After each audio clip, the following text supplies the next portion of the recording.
Welcome to Armchair Expat, the podcast meant to get you out of your lazy boy and into your new life abroad.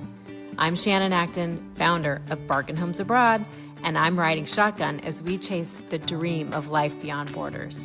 Each episode, we'll hear stories from people who've left their comfort zone to explore the world. They'll share their highs, their lows, and their in-betweens, all meant to lovingly light a fire under your bum, so you can stop dreaming about it and start living it. So if you're stuck in your comfy recliner, scrolling through dreamy destinations, wondering what if, it's time to swap that raggedy old armchair for a one-way ticket. Let's freaking go, people.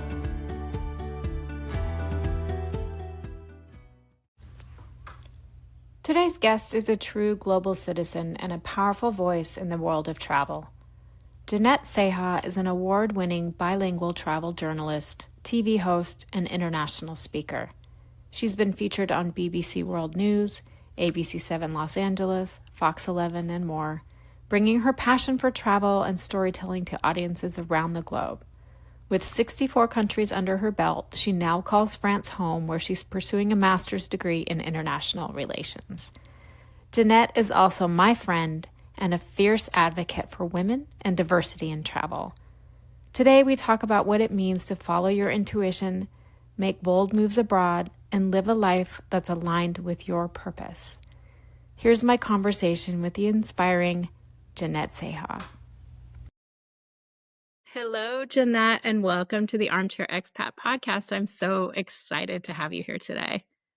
Thank you, Shannon. I'm so excited to be here with you. I feel like no time has passed by. Like we're just catching up like Right? it was just yesterday.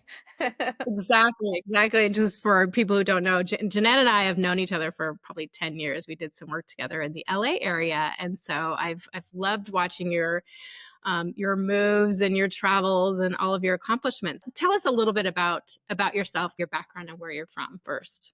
Yeah, absolutely. Well, thank you, Shannon, again for having me on. I'm so excited, equally as well.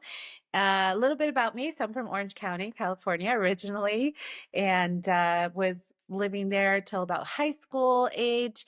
Randomly moved to Tennessee with my family, and then went to college in Nashville. Then moved back to Southern California right after college, and just stayed there for about, I don't know, 10, 15 years or so. But during that time, I also lived in Australia. I did a 6-month contract job teaching English in 2012. And I remember when I told my mom, especially that I got a job in Australia, she just said, "Don't you love us? Like, why do you choose literally the furthest country from us? It could not be any further." And I was just like, you know what, Mom, this is an opportunity that comes once in a lifetime. I have to go. And that's when I went in 2012. And I loved Australia. I also went to Fiji because it was just right there. And yeah, so it was a beautiful experience. And so ever since then, I came back to the States. I've been working covering travel, media. I did some red carpets and entertainment in Los Angeles, of course. But my passion and my purpose has always been, as you know, and as many will know, has been travel. Travel to me is like a mindset. It's, I believe we're all travelers when we walk outside our front door. Um, we never know what we're going to see, who we'll meet, even if we go the same route. It's exciting whenever we're outside of our comfort zones and our homes. And for me, I've traveled to 64 countries so far, and I've lived in 3 now, including France, which I'm very happy to be living now in France. My parents are from Mexico. I have 2 older siblings. I'm a Gemini. What else? Well, I hope we get into astrology later. Yes, I love astrology.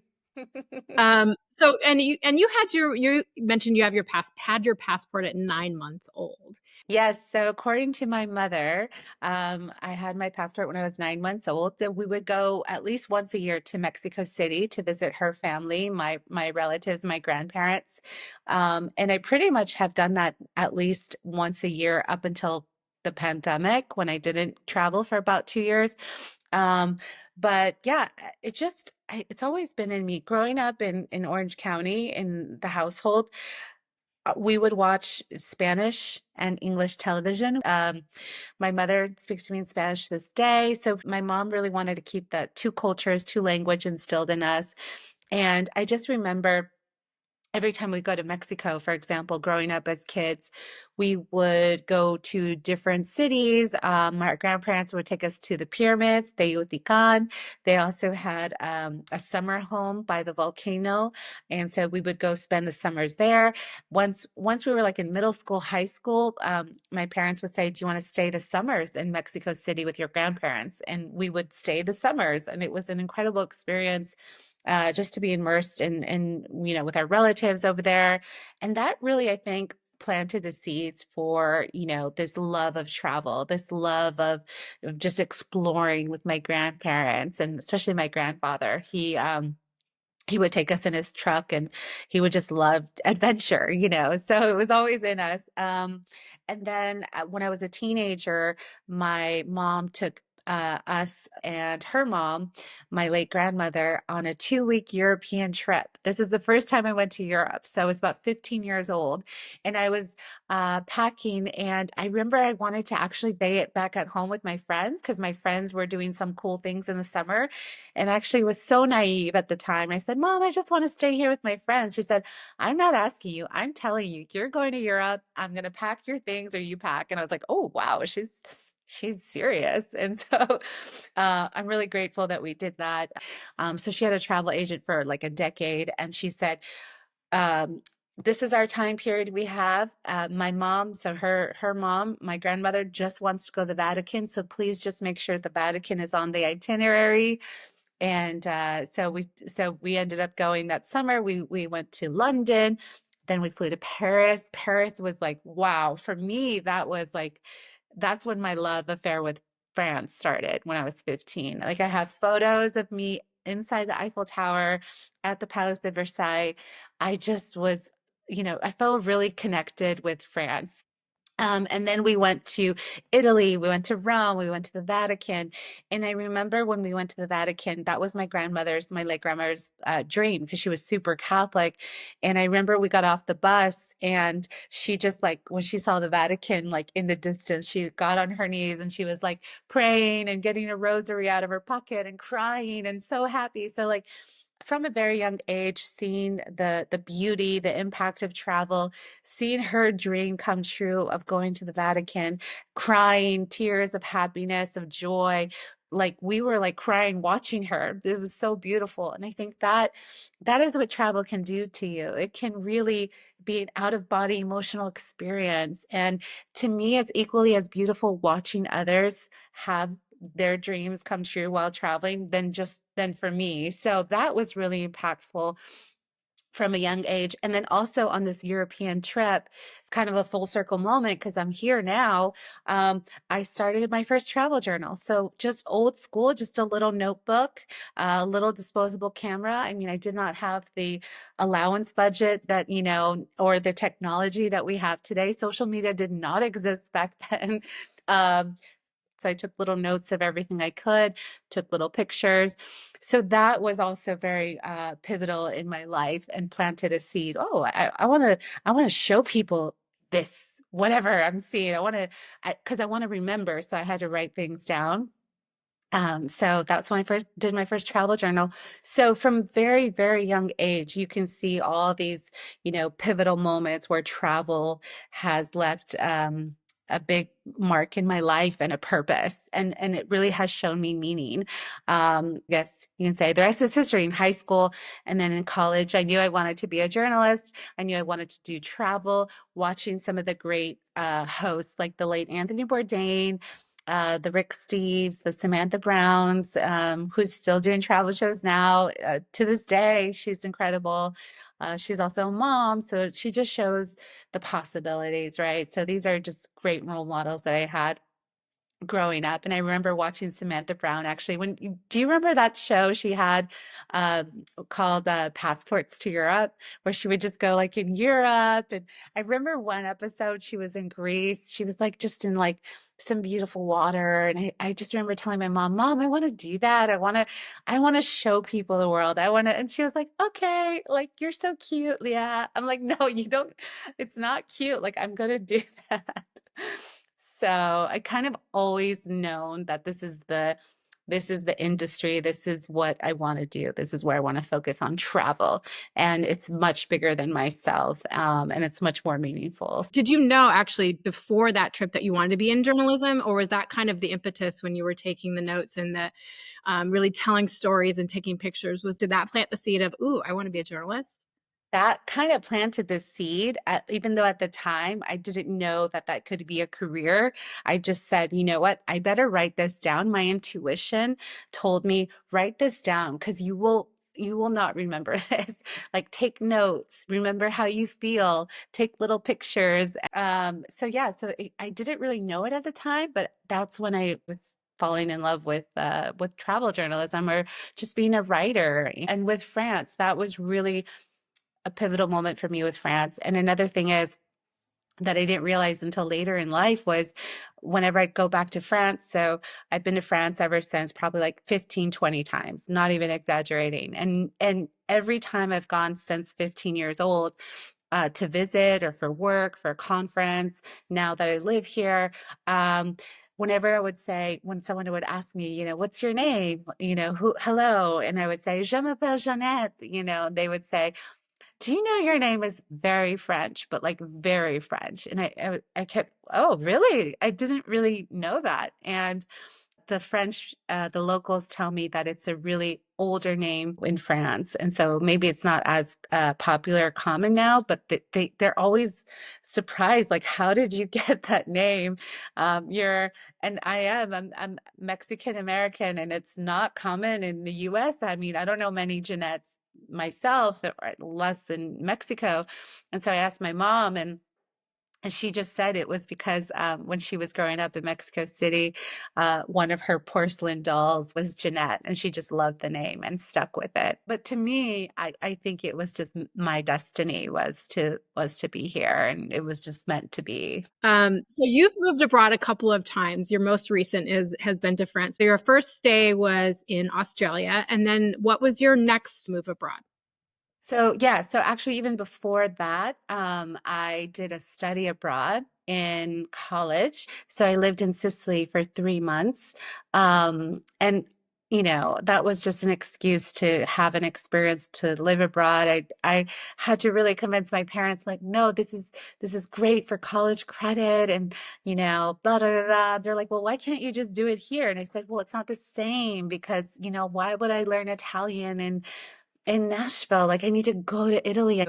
And they said, okay, at the end of the day. And so that was my first actual living abroad because I I went to Sicily. I didn't know anyone in Italy or Sicily. I flew there by myself. It was a 3 month study abroad with an apartment. And really in Sicily, especially at that time, everyone spoke only Italian. And so it really forced me to really have to learn Italian. And I did get homesick after the first month. Like the first month was exciting, it was all new and different. And then I remember towards the end of the first month, I got a little homesick. And it was the first time I traveled by myself. It was the first time I lived abroad by myself. I was 19. So I was still very young. And I just remember calling my mom, be like, oh, I miss you. She's like, you'll be fine. You'll do good. You'll just 2 more months. And I said, okay. And I really think it just made me stronger, just being on my own over there. And then the second time was Australia when I got the job offer from a language school in Cairns, Australia. I wasn't looking specifically for a job in Australia at the time, but I had a friend who had a job there, and they said that they were looking specifically for Americans. At that time, teaching English was a great outlet, was a great way because a lot of, you know, schools and people wanted to learn English. So um, that was through the language school in Australia. And that was a 6 month contract. But I had a year-long work and holiday visa. So I could technically have been there for a year. Which was another great opportunity. But similarly, I got homesick after a few months. So I guess I'm just really, really close with my family. And after the first couple months of honeymoon, like, oh, this is amazing. Then I started to miss my family. And I think that the time difference was so drastic. I think it was like a 12-hour time difference. And then everyone spoke English. So it felt like I was in the US, but I wasn't in the US. At the end of the day, I loved Australia. And now your most recent move has been to France. Yay, Le Again, France. yay. Back to full circle, right? So yeah, so I moved officially last year, after last summer. I had actually been looking to move for the past 3 years. And it's always been in the back of my mind. And every time, like from 2021, once we began to be able to really travel again, I started to come back to France. I would go to this conference in Cannes every year, and then I would go to Paris. And every time I would come, I would just get this feeling of like home. I'm like, oh, I love it here. I feel happy here. I love the language. I love everything. I could visualize myself living there, and I felt like really happy, and I couldn't explain it. And then I remember being on the flight back from Paris, and we were just about to take off, leaving Charles de Gaulle back to LA. And as we were taking off, I start to cry, and I'm like it's this internal like sad, like I don't want to leave, like I don't want to go. And that was very unexpected. I was like, what is happening? Like it felt like to me like my heart knew that it belonged there, my soul, everything, my intuition, like I belonged there. And it's like it was like I don't know how to explain it, but I just felt like I couldn't explain the connection and the emotion, but I was like, I'm not supposed to leave. I need to stay, but I'm leaving. Um, and so all my friends have known for years that I kept saying, I'm going to move to France. I'm going to move to France. I'm going to move to France. And then I found, I really, if I was going to make the move, that I really also wanted to at least try to learn the language. And so even before I made the move, I ordered French books. I started to do Beverly Hills Language Institute online. I started to take French classes with a virtual Zoom instructor. So I started to plant those seeds.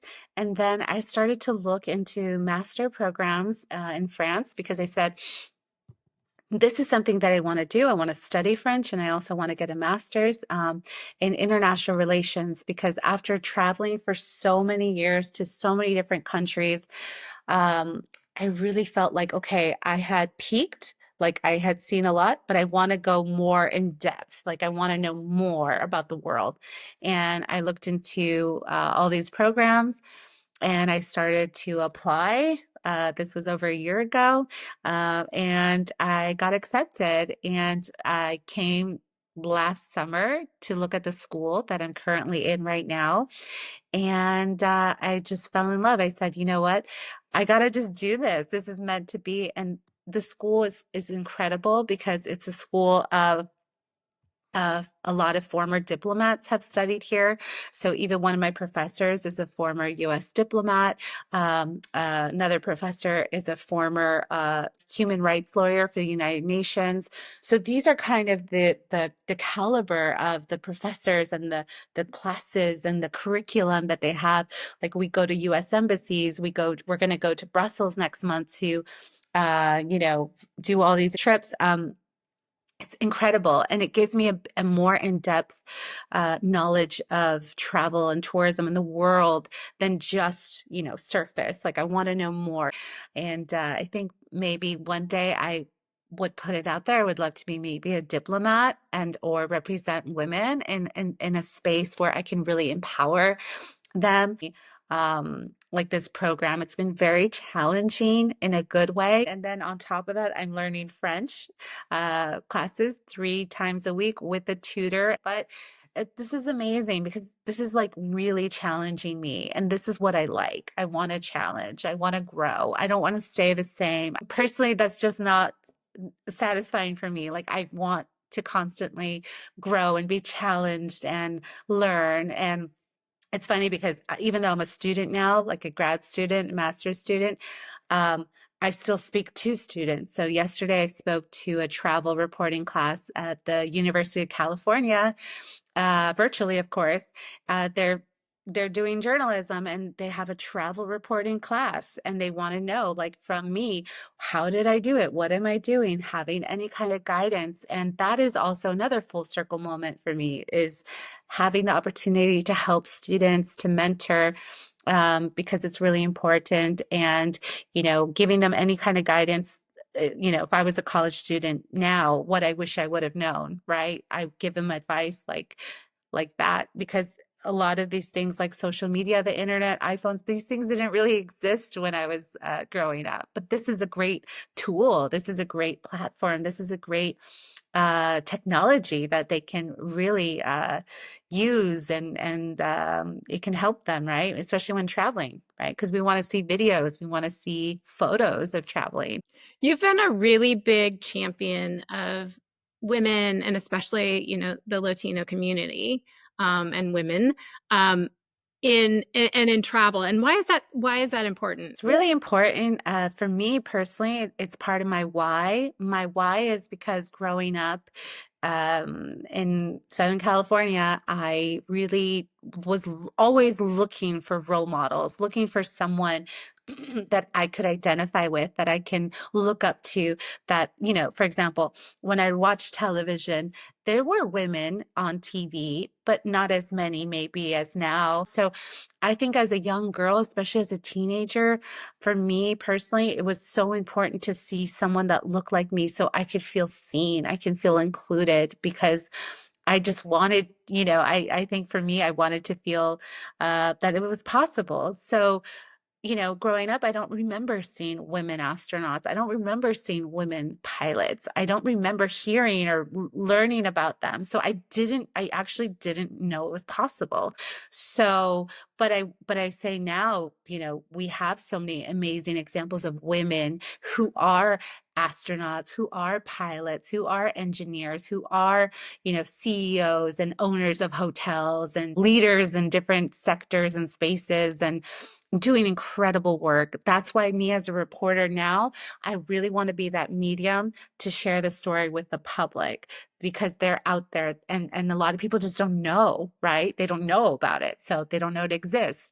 And for me also as a Latina, I think that, just similar situation. I never really felt there was a lot of representation of Latinos or Latinas.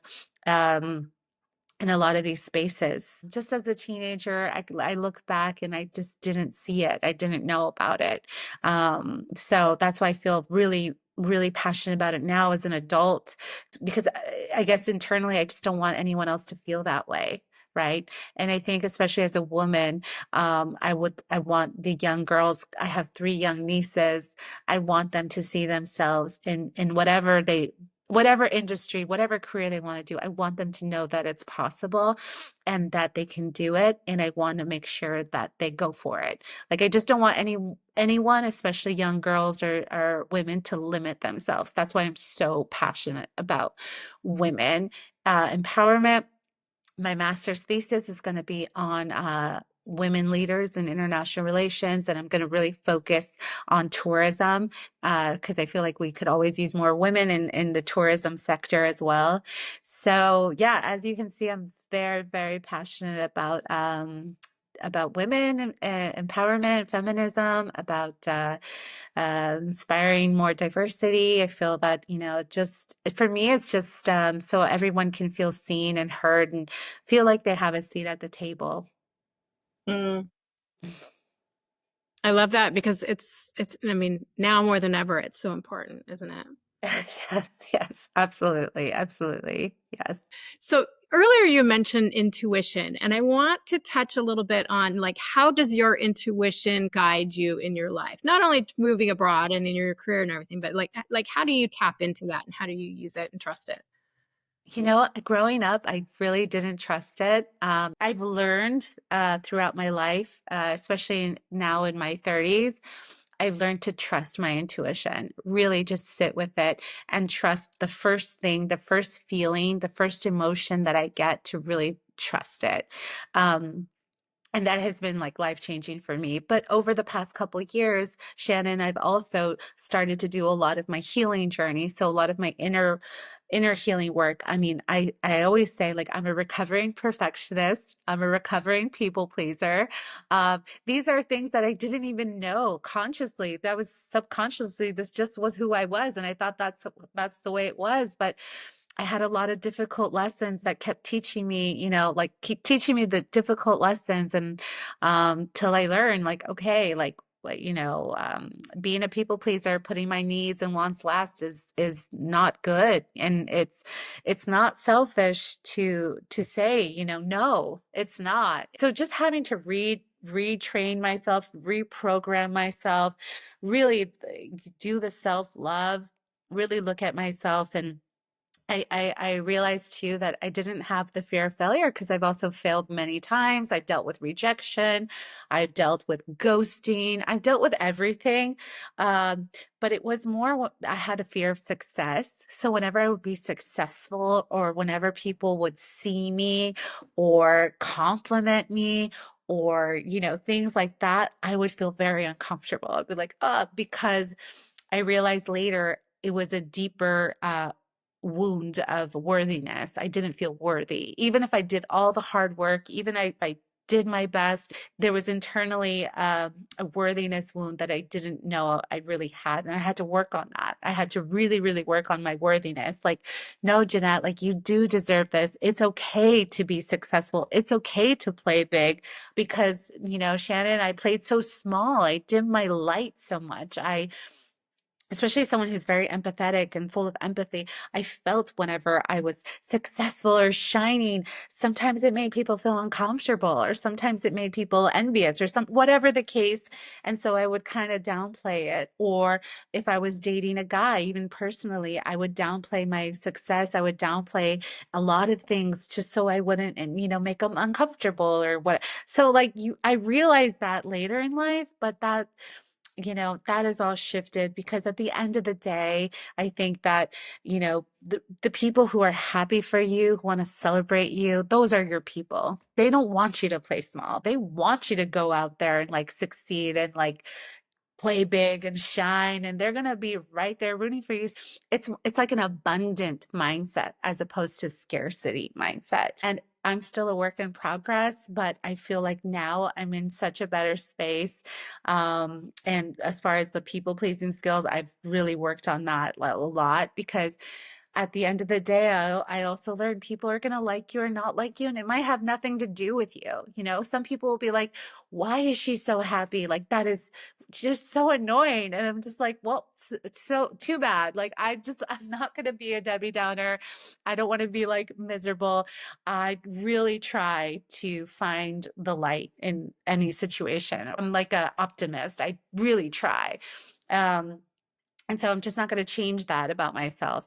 So it is what it is. I think a lot of people can relate to this. Do you have any tools or resources that really come to mind that helped you through this journey? I know that, I have that practice as well, and there's a lot that I have learned in the personal development space over the years. But is there anything that you can suggest to other people that are kind of like, yeah, that's so resonating with me? Definitely. Well, things you can do at home. For example, I do affirmations. So I either go on YouTube and I look for specific affirmations like self-love, worthiness. Marissa Peer, who's a therapist, really famous. She has this really famous speech called the I'm Not Enough syndrome. So she talks about the most common syndrome of humanity that a lot of us have in common is we don't feel we're enough for whatever reason. And she talks about her experience as a therapist dealing with millionaires who have like mansions, and they have like models, and they have all the money, all the material things, fame, everything you can think of extrinsically, but intrinsically, they're not happy. Nothing is ever enough. What she would always say is like, it doesn't matter what anyone has or doesn't have. It's something that a lot of us share is like not enough. And these are things that we need to look internally and work on internally. So I've constantly listen to Marissa Peer's like on YouTube, her affirmations. Joe Dispenza is a good one. He talks about, the mindset. Coop Blackson, Lewis Howes. There's so many greats out there, right? That you can find on YouTube for free, like, or you can go to the bookstore. They usually say the best time to do your affirmations or to do your mindset self-development is in the morning, right as you wake up, before you go look at the news, before you deal with your family, friends, or at night, right before you go to bed. So what you listen to, what you tell yourself is so important. And I also do them in the mirror. Like I'll brush my teeth with my left hand because they say, the motor skills, like, it's harder, but it's better for you. So I'll brush my teeth with my left hand, which is like really sloppy, and I'll say, I love myself. I love myself. I am enough. I am enough. And I look so like ridiculous, but I promise you, it's like planting those seeds, and then without realizing, I start feeling more confident. I mean, I avoided mirrors for a long time. When I was in elementary school, these are the things you just don't realize until maybe later. But I was on a playground and there was a kid, and I don't know, I was like 6 or 7 years old or 8 years old or something. We were playing at a playground, and we were crossing paths. And I just remember he told me, he just was like, for no reason at all, he just said, "You're ugly." And I was like, what? Like, oh my God. Like, I was so heartbroken. That impacted me for my life. Like, it planted this belief in myself. And I just didn't realize until later in life. And I've gone to therapy, I've done transformational coaching, I've done, other healers. I wasn't conscious that it really impacted me. Like, oh, wow, maybe I am. But, um, the good news in all of this is that we can shift it, we can reprogram it, we can change the narrative. I love that. The inner work journey is not easy and not for the faint of heart, but it is so worth it at the end of the day. And there's just, like you said, you gave some tools and resources, but our brains are fascinating. Our brains are so malleable. Like nothing is irreversible. I don't care how damaged we think Mhm. we are. We can, if we take the power to ourselves, we can change that. And it's like, we have the power to do that. I Yeah. think so many people feel disempowered, but I mean, you mean you're testament to that. No, we can change the narrative. We can actually change our brains. The Yeah. science is right. Yeah, absolutely. And it's so like it's so simple. Like we can make it part of our morning routine or our evening routine. It to me, and I've done vision boards as well for many years, and I've always talked about vision boards, and I'm a huge visual person. Um, and I like to speak things into existence now too. It will happen, and just kind of like relaxing in that. And exactly what I'm doing here in France. I was walking the other day, and I just had so much gratitude and happiness that I did it. And I'll say every time I've moved abroad, even last year when I moved abroad here to France, was it something I wanted to do for 3, maybe longer, maybe like over 10 years internally? I wanted to do it, but the past 3 years I really looked into it. Yes. Was I still full of anxiety, nervous, anxious? Yes. Even to the day that I flew here, I put my things in storage in California. I went to see my mom, before coming here. And I remember the day before my flight, packing and trying to get everything in order. And I just was like, I had anxiety. I said, am I doing the right thing? Like, oh my God, this is such a huge decision, but everything is great here. So, like, what? Like, even then, like, I knew I was doing the right thing, but like, I started to get some kind of anxiety because, like, when you make such a big life-changing decision, um, I mean, it's natural to have some kind of anxiety or worry because, it's like big change. And I got to the airport the next day, and the ticket agent was like, "Okay, your passport." And looking for my passport, and I couldn't find my passport. And so what had happened was the night before, when I was repacking and reorganizing, I set it aside and I thought I put it back in there. And it wasn't until the next day when I was at the airport that I realized that I left it in a different place. And so I didn't make my original flight because of that. And the ticket agent saw that I was about to cry because I was like so anxious. I was like, maybe this is a sign that I shouldn't do this. I don't know. Like, and bless my mom's heart, she went back to the house and she got it. But by the time she came back, I wasn't going to make my original flight. I had one more night with my mom, and I'm really grateful for that because it was a really nice, we just had a nice dinner. I made sure I had my passport and everything, and then I flew the next day, and I actually had less anxiety. I felt more relaxed. And even at the airport when I was leaving my mom, I mean, mind you, I'm in my 30s, but I love my mom so much, and she's just such a strong, beautiful woman. She had some health issues years prior, and so did my father. So those were some of the reasons why I really stayed, because I didn't want to be too far away from them. But thank goodness she's better. She just said, "You have to do this, Jeannette. Like, you have to go. Try it. If it doesn't work out, you come back. It will be fine." And I was getting emotional, and I just share that because anyone who is thinking of moving abroad, you can experience mixed emotions, excitement, worry, anxiety, fear, sadness, and it's completely natural. Um, and so, what my mom said, I mean, mothers always know best, right? Mother's intuition. She said, "You're going to get there and you're going to forget about me and you're going to be happy and you're going to be fine. You won't even remember like crying right now at the airport." And I was like, "No, mom, but I love you. I love being here." And no, sure enough, I got here and I forgot. I was like, "Oh, I'm so happy." Like, "Oh, everything's great." So, you know. How long did it take you to transition to your new life in France? Like, what was that immersion like? I would say maybe like a good month or so, of really like with the jet lag, with the language change, moving to Aix-en-Provence, where I'm at right now. It's in the south of France.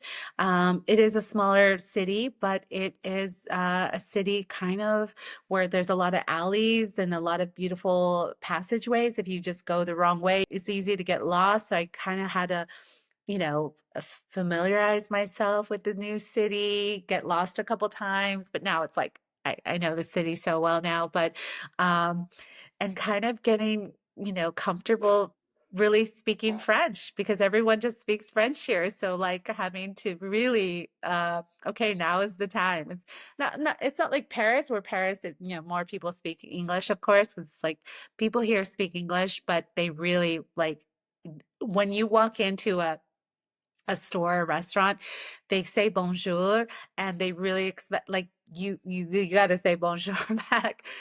Even the school when I came here, they said, at least here, it's really important that when you go anywhere in a business, in a restaurant, in the market, that you like say hello, you say bonjour, and you say goodbye, because the thing that they don't like is when people go in and go out and don't even acknowledge them. And I was like, oh, okay, well, I'll make noted. So every time I go in there, I say bonjour, bonjour, bonsoir, bonsoir, ça va, ça va. I've had to readjust, to just different, a lot of different things. And then, yeah, and then, dating life here, very interesting and different too.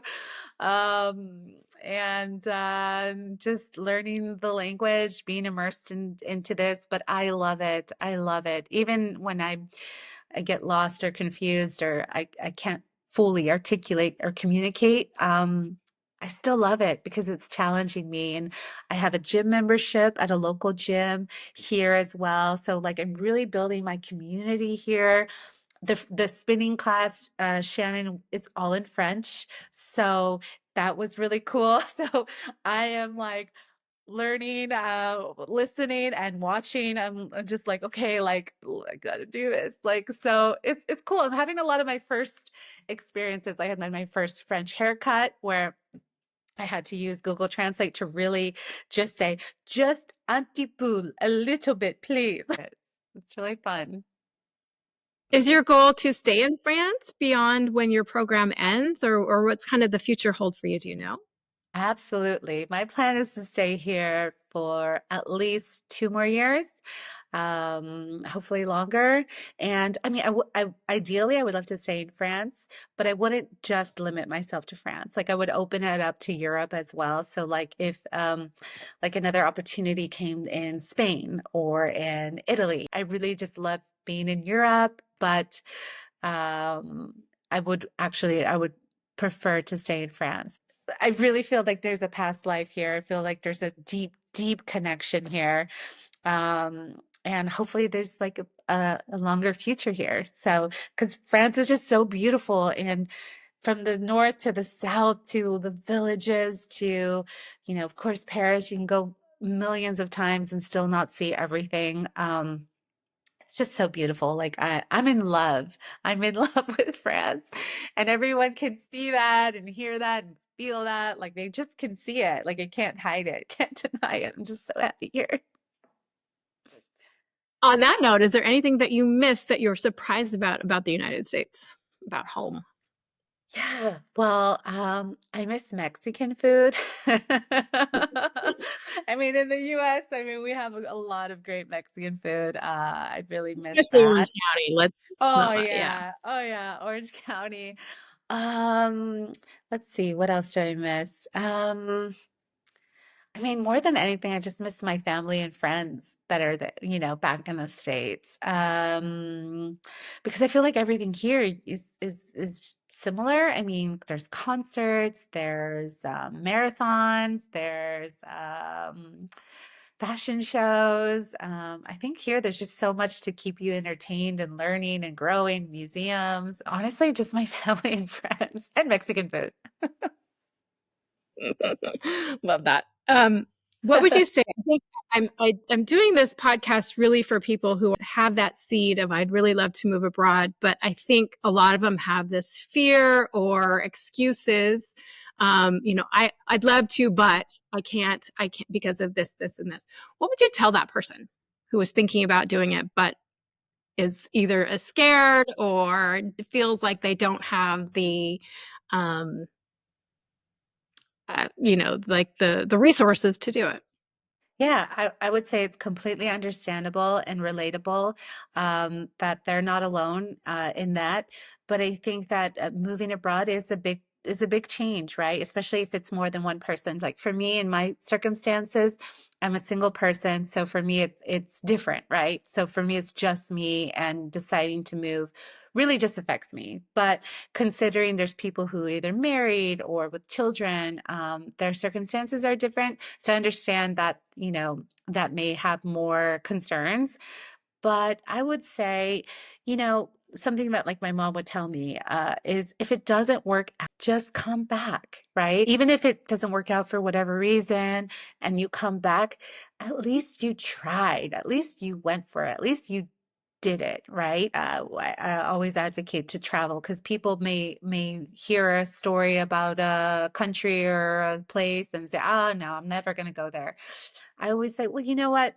Have your own experience. Go for yourself and decide for yourself. And if you don't like it, then don't ever go back. All right? It's like reading a movie review and never seeing the movie. Well, what if you go and see the movie and what if you love it? Like go see it for yourself. So I'm a huge advocate for giving it a try, going for it, and stepping into the fear of the unknown, stepping into the fear of discomfort.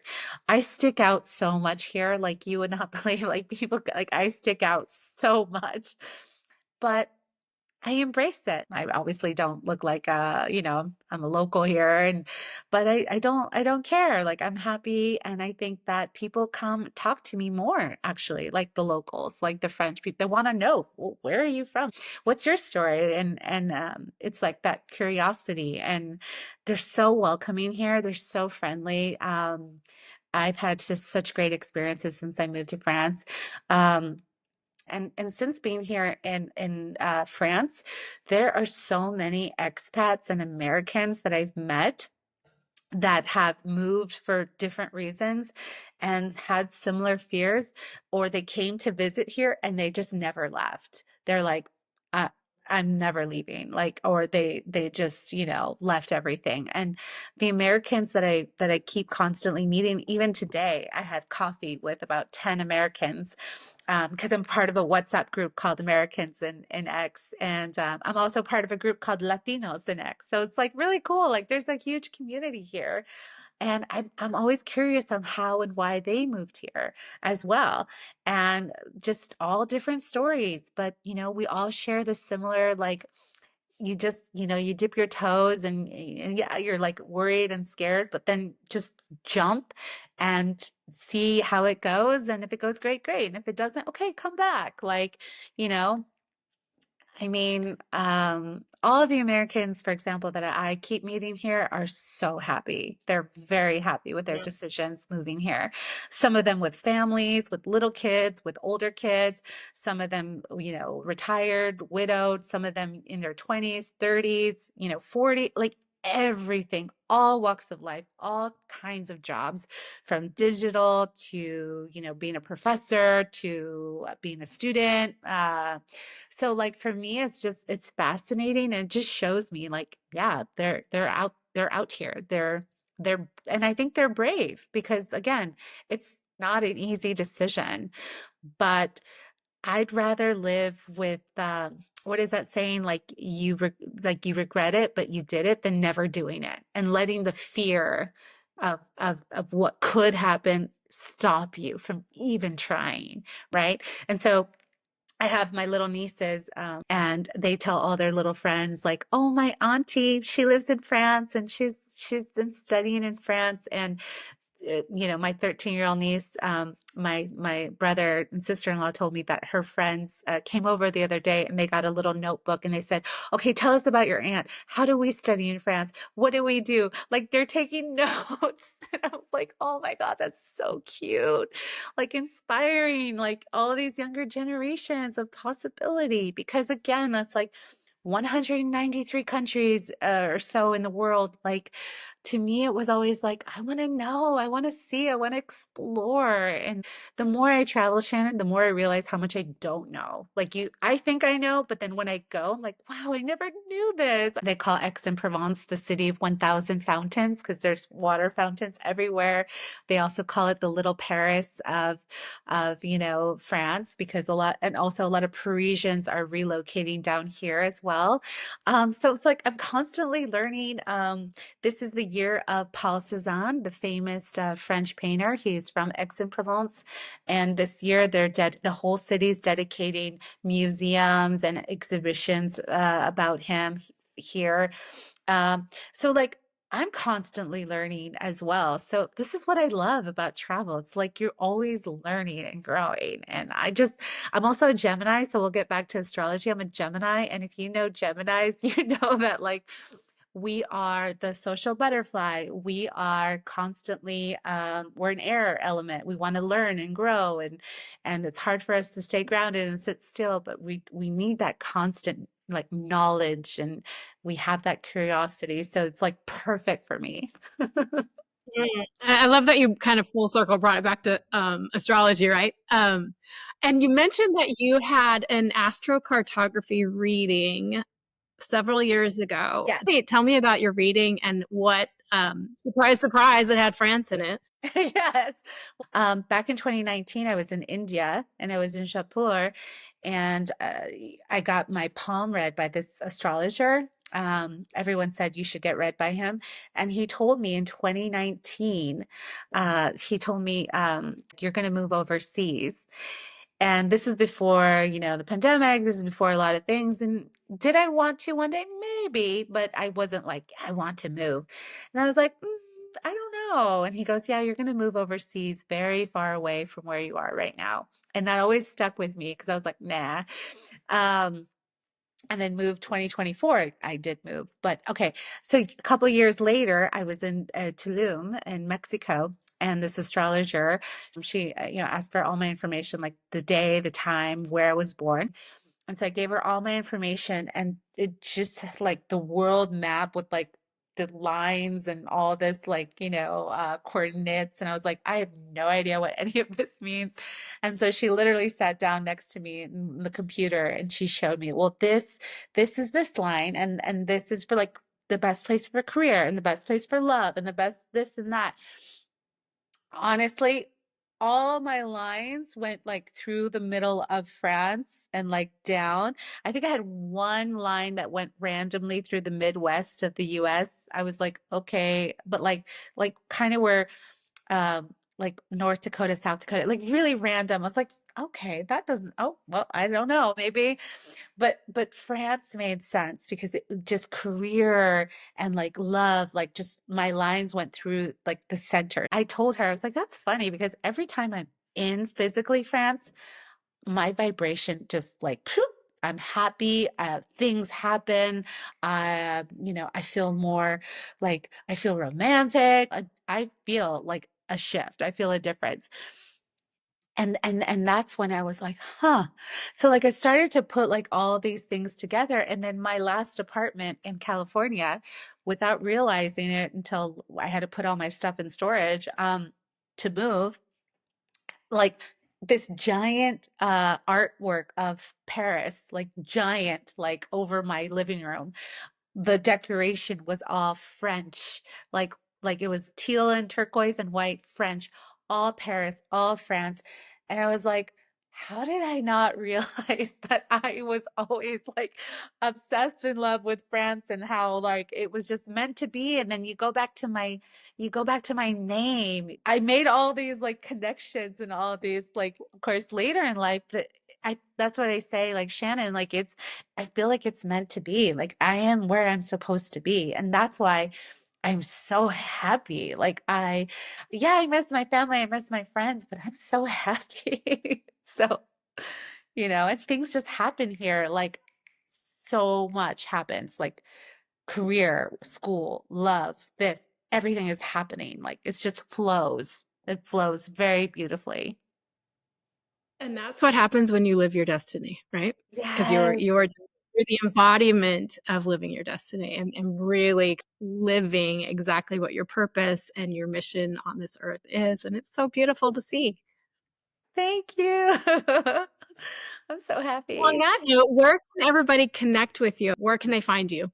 Yeah, so they can find me at on social media at Jet Set with Jeannette. It's two N's, two T's, and also on X, on Facebook. I'm on LinkedIn, Jeannette Ceja, and also my website, jetsetwithjeannette.com. And so always happy to be a resource and to to connect with with your listeners and with you, Shannon. I'm so happy for you. I love what you're doing, and this is amazing. This is. I'm so grateful that you joined me. I know that you have a very, very busy schedule and a very busy lifestyle. But just to share your light and your experience, and I mean, you just overflow with joy. And I think so many people will be inspired by this. So thank you for joining us. I appreciate it. Thank you, and I'll see you in France, Shannon. I'll wait for you here. We'll have a Little meetup in France. That sounds good to me. yes. All right. Thanks, Jeanette. And that's it for today's episode. Thanks for listening and spending some time with us. I hope you enjoyed the conversation. Make sure to follow the show and leave a review. It will really help others find us. And if you're dreaming about a life abroad or already living it, I'd love to hear from you. You can connect with me on Instagram at bargainhomesabroad or on our website, www.bargainhomesabroad.co. Until next time, keep exploring, keep dreaming, and I'll see you back in the armchair soon. Bye-bye.